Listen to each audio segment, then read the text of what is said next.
In the previous lesson, we learned about data types in Dart. Now in this lesson, we will be understanding another core concept of Dart, and that is return types.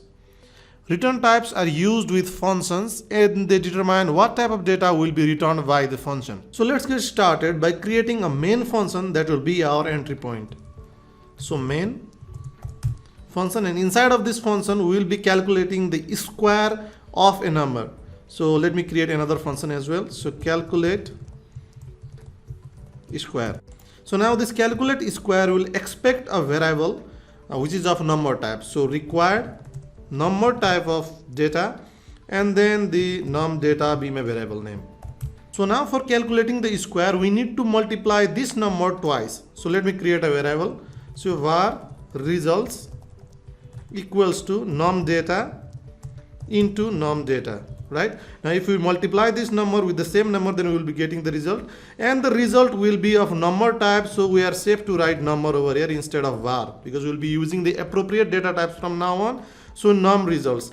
Now instead of just printing this output, I want to return this output from my function. So what I need to do is return, use the return keyword, and then the thing that you want to return. So I'll be returning the results. Now whenever any other function calls this calculate square function, then the response of this function or the output will be the results. Now in this function you can see that we are returning a number type, right? So we can simply provide return type of this function as number. Now what this return type does is that it ensures that the return value of this function is always a number. So if I try to replace this with string, then I can only return the string and not the number. So I am getting an error. A num can be returned from a function calculate square because it is of return type string. So let me replace this string with a number and everything will be fine. So now we will be calling this calculate square function from the main function. So let's print over here. So the square result is, and then here will be the result, right? Now we need to call this calculate square function from this main function, and this return type is number, right? So we'll be providing the data type num, and then the results, and this result we can access from calculate square. So calculate square, and then it will be expecting a number. So num data is 2, right?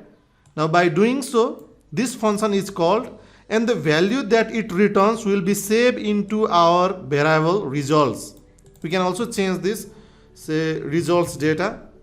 It doesn't matter because we are only saving the variable value. So now let me end this with semicolon as well. And now we need to provide this results data in our print statement. So I can do that simply by copying this and using it over here. Now if I run this code, you can see that I'll be getting an output, but our results data is not being replaced by this result data.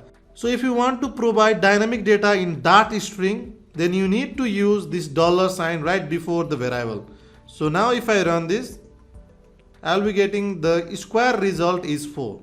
So this is how we use return types in our function. Now whenever we write any function, we need to always use the return type. But as you can see in this main function, we are not returning anything. So what type of return type can you use in this type of function? So we can simply use void. Void meaning that this function will return nothing, right? Void means nothing, so this function is not returning anything. Now if I try to return some data, then I will be getting an error saying that this main function is of return type void, but I am returning of type string, so I am getting an error. So if you are not returning anything, then you are returning a void, meaning nothing, right? So whenever we write a function, we provide return types to them. So you can leverage the full capacity of data type or type checks in Dart. So I'll see you at the next lesson.